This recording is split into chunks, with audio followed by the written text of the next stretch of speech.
સ્વાગત કરે. જય હો.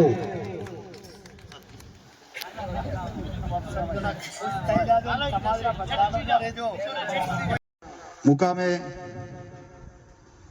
મંચ ઉપર શ્રી નાગપુરી બાપજી, અમારા ધાનેરા ક્ષત્રિય ઠાકોર સમાજ એજ્યુકેશન ટ્રસ્ટના પ્રમુખ શ્રી સી કે વાઘેલા સાહેબ, જયંતિજી, નાથુજી,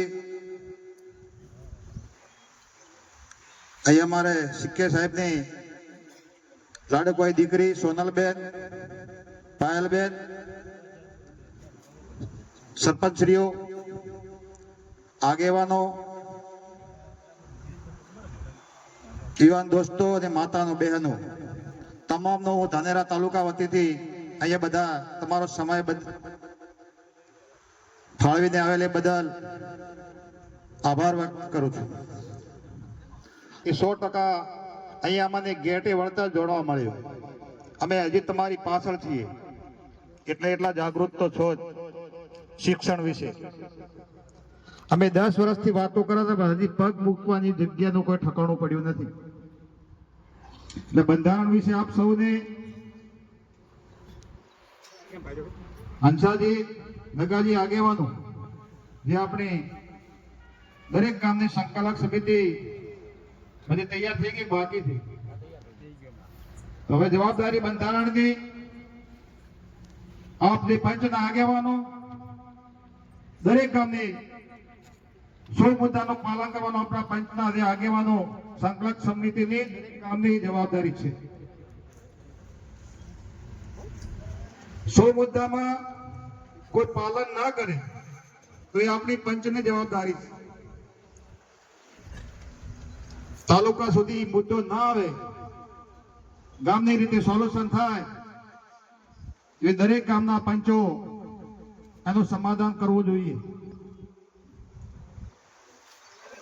100 મુદ્દાનું પાલન આપ સૌ કોગડધામ બધાએ હાજરી તો આપી છે. કેટલા માણસો હાજરી આપી? હાથ ઊંચો કરો. એ તમારા ધાનેરા કરતી વધુ સંખ્યામાં આવેલા છે. દરેકને 100 મુદ્દા અમલીકરણ કરવા માટે ધ્યાન છે. દરેક ગામ સુધી આપણે પણ પોસ્ટર ચૂલા દીઠ પહોંચાડેલા છે.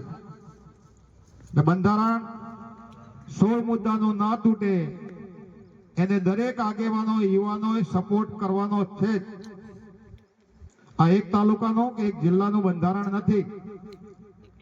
3 જિલ્લા, 27 તાલુકા. જો કોઈ પણ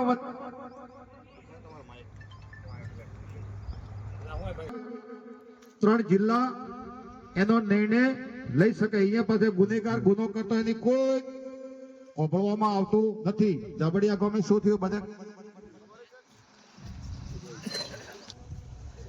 પોથાવાડા વિસ્તારમાં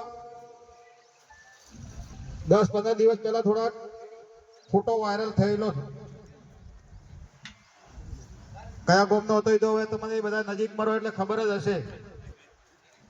પણ એ દરેક આગેવાનો, ગામની સંકલક સમિતિ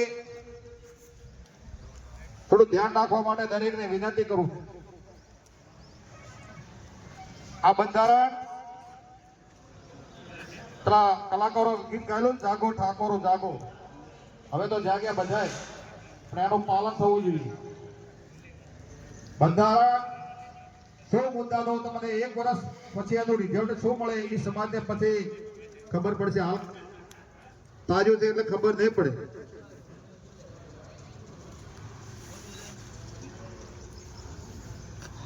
આપ સૌને તાલુકાની કોર કમિટી, અંસારી નગાજી બની તાલુકાની કોર કમિટી, તો તાલુકાની કોર કમિટી બનાવી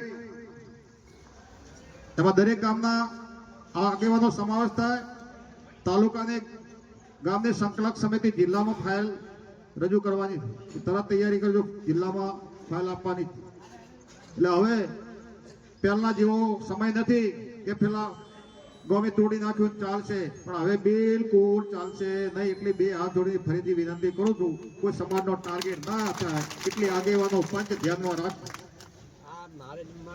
આજે અહીંયા અમારે બોલાવીને સન્માન કર્યું નાગપુરી બાપજી શ્રી, ગામના આગેવાનો, પોથાવાળા સૌનો તાલુકા અને જિલ્લા વતીથી ખૂબ ખૂબ આભાર. જે બંધારણ શું મુદ્દાનો કર્યામાં બધા આપ સંમત છો? બધા સંમત છો? બાબુજી જે વાતો તો નહીં કરતા, બાબુજી મારા શિલાસણા સંમત હો તો ટેકો તાલી, ટેકો તાલી, જોરથી ટેકો તાલી. થેન્ક યુ, આભાર. એ વખતે તમામને ખૂબ ખૂબ અભિનંદન. જે સમાજે બંધારણ કર્યું છે એનું પાલન કરજો તો આપણે એનો ફાયદો ચોખ્ખો મળશે. જે હાલ બજારની અંદર જે 50 લાખ રૂપિયા ભાવ ચાલે દુકાનનો, એ આપણા ઉપર ચાલે. તો તમે આ નોટ લેજો, ઓટોમેટિક એનો ભાવ ઉતરી જાય અને ઠાકોર સમાજમાં ફાયદો થઈ જાય. જય માતાજી. ઠાકોર સમાજની સદારામ બાપુની માનનીય મંચ ઉપર ઉપસ્થિત એવા આપણા ગુરુજી, સમાજના આગેવાનો, મંચ મહાઅનુભવો તેમજ મારી નાની બહેનો, ભાઈઓ અને સોશિયલ મીડિયાના युवाओं, सावधान है ताकत हमारी, संविधान पहचान इसी से चलता है समाज हमारा. इससे बना सम्मान नियमों में जो बंध जाता है वो कभी टूटता नहीं. ठाकुर बढ़ेगा आगे, बनेगा इतिहास अपार. બંધારણ એટલે માત્ર કાગળ પર લખેલા નિયમો નહીં, પરંતુ સમાજને દિશા આપતો દીવો છે. સમાજને એકતા, શિસ્ત અને વિકાસ તરફ લઈ જતું માર્ગદર્શન છે. વડીલો જેમ દર્શન દેશનું બંધારણ દેશને એક સૂત્રમાં બાંધે છે, એમ ઠાકોર સમાજનું બંધારણ આપણને એક ઓળખ, એક વિચારધારા અને એક લક્ષ્ય આપે છે. આજે આપણા સમાજમાં અનેક પડકારો છે. શિક્ષણનો અભાવ, નશાની સમસ્યા, યુવાનોમાં દિશાનો અભાવ અને સમાજમાં વિખવાદ. આ તમામ સમસ્યાનો ઉકેલ ઠાકોર સમાજના બંધારણમાં છુપાયેલો છે. જો આપણે બંધારણને દિલથી અપનાવીએ તો નિયમોનું પાલન કરીએ, તેને જીવનમાં ઉતારીએ તો કોઈ શક્તિ આપણા સમાજને પાછળ રાખી શકશે નહીં. ઠાકોર સમાજ એક ગૌરવસભર ઇતિહાસ ધરાવતો સમાજ છે. પરંપરાગત રીતે આપણે ખેતી, પશુપાલન અને પરિશ્રમ પર આધારિત જીવન જીવ્યું છે. મહેનત અને સ્વાભિમાન આપણા સમાજની ઓળખ કહેવાય.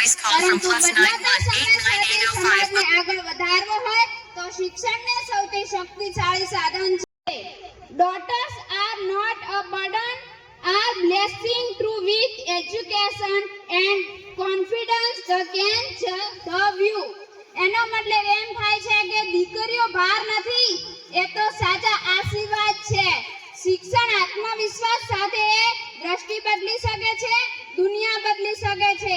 દીકરીઓ ભણશે તો આખો પરિવાર બનશે, આખું ગામ બનશે, સમાજ ગર્વ અનુભવશે. વ્યવસ્થાપનમાં ક્ષેત્રમાં સફળ થવા માટે શિક્ષણ અનિવાર્ય છે.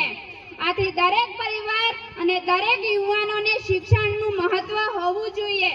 હું મારી જ વાત કરું તો મેં LLB નો અભ્યાસ પૂરો કર્યો છે અને હાલ LLM નો અભ્યાસ હેમચંદ્રાચાર્ય ઉત્તર ગુજરાત પાટણની અંદર ચાલુ છે.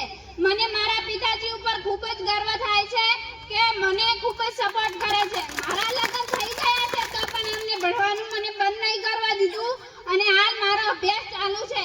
તમારી દીકરી પણ ગર્વથી કહી શકે તો ભણાવજો. અને હંમેશા માથું ઊંચું કરીને કહેશે કે મને મારા પિતાજી ભણાવી અને તે તેમનું જીવન બીજાના સહારે નહીં જીવી શકે, તે પોતાના આધારે જીવશે અને લાચાર નહીં અનુભવે. તો પોતાની દીકરીઓને ભણાવજો. મારા બે હાથ જોડીને વિનંતી છે.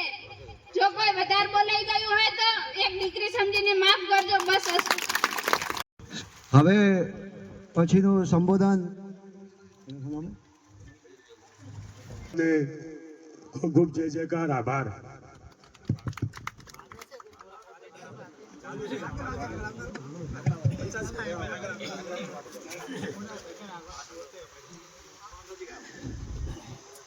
આજે આપણે ખૂબ માન રાખજો અને સર્વ સારા વિવાહ કરજો. જય ભારત, જય કિસાન. મૂળ દેવ હમણાં ઓગળ ધામે ભેળા થયા હતા અને 16 મુદ્દાનું બંધારણ ઘડ્યું હતું. એ બંધારણમાં હવે રહેતું. બાકી તો હવે કારણ કે સદારામ બાપુની સારી જગ્યાએ ભેળા થઈ અને તે બંધારણમાં તેઓ બંધાઈને આવ્યા તો એનું પાલન રાખવું. શાબાશ. તો ધન્યવાદ. હવે પછી જય માતાજી બધાને. આપણે તમામ આગેવાનો મોટા અને નાનાને બધાને મારા નમસ્કાર. વધારે તો કોઈ કહેતા નહીં, પણ કહેવાનો મતલબ શું થાય કે ઠેક પાકિસ્તાનથી આપણા બંધારણની ખબર પડી અને જે OIC એને ખબર નહીં. તમે એ વિચાર કરો ખાલી. ઓએને કશું આપણે આટલા દાડા વિરોધ નહીં કર્યો કોઈનો, અને હાલે નહીં કરતા. તમે તાર તમારા શું થાય? વિજય. જયનો નાદ સંભળાય ત્યાં સુધી અવિદ્યા રહેતી નથી. અહીંયા આપણે નામ બધાના લેવરાઈ ગયા છે. ભેગ ભગવાન એવા નાગપુરી મહારાજ અને વડીલો સર્વે પધાર્યા. એ બદલ સર્વને મારા પ્રેમથી જય ગુરુ મહારાજ. કીધું છે જનને શું કીધું કે પ્રભુ તમે મારા ભેગા છો તો મારે હવે શેની ચિંતા? એટલા માટે કરી અને આપ ચિંતા ના કરો. જે આ ખરખડાટ થયો છે ને, આ ખરખડાટ થાય છે એને તમે ના વિચાર કરો, ડરો ના. આ કેવી રીતનું થાય છે? બંદૂક ભરી છે 2 નાળી, બંદૂક ભરી છે 2 નાળી, દારૂમાં દમ નથી અને નિશાન કોઈ ત્યાગ્યું નથી. આ ભડાકો ભાળીને શું કરશે? નિશાન જ કોઈ નથી ને. એટલા માટે કરી આપ ચિંતા ના કરો કોઈ. અને જે આ બંધારણ કર્યું છે એને કડકમાં બધાએ અમલ મળ્યો. કેમ ના થાય? તમે જો સત્ય થઈ જશો તો બંધારણને કોઈ સામે આગળ કરવા વાળું નથી. આ તો શું કહે છે ખબર? હું એને વાત કરશે ને કે આ બંધારણ કર્યું એમાં ચમચમ તમને લાગે શિયાર કે રાખે કે ના રાખે? તો રાખ. તારી વાત કર, તું બીજાના ગભે રાખીને બંદૂક મત ફોડ. એવું જ કહેવાનું. હું પોતે હું તો એ વાત કરે ને હું એ હલકી વાત છે એની. આ જેવી વાત કરે એ શું કહે છે ખબર? શિયાર રાખે કે ના રાખે? અરે તો રાજ પેલો તો બીજા ગભે રાખીને બંદૂક ફોડે છે. એને એવો દબાપ આપો. એટલા માટે કરી અને સરસ આવા નકારાત્મક વિચાર છે એ બધા કાઢી નાખો. સત્ય વિચાર છે પ્રગટ કરો, સાચા વિચાર પ્રગટ કરો, સાચી દિશામાં ચાલો. એક વિચાર કરો, જે આ લોકોએ બંધારણ કર્યું છે એમને કોઈ નડે છે? આ જે નડે છે કોઈ નથી નડતું. કેના માટે કર્યું? આપના માટે કર્યું છે. કેના માટે કર્યું છે? જે નાના માણસ છે એમના ચિંતા કરી અને સુંદર મજાનું આપના માટે આપણ બહુડે કરી. તો શાબાશ. ધન્યવાદ. અજમલજીએ સરસ જીવન વિશે પણ આપણને પ્રેરણા પૂરી પાડી. એ બદલ એમનો પણ દિલથી હું ધન્યવાદ કરું. હવે પછી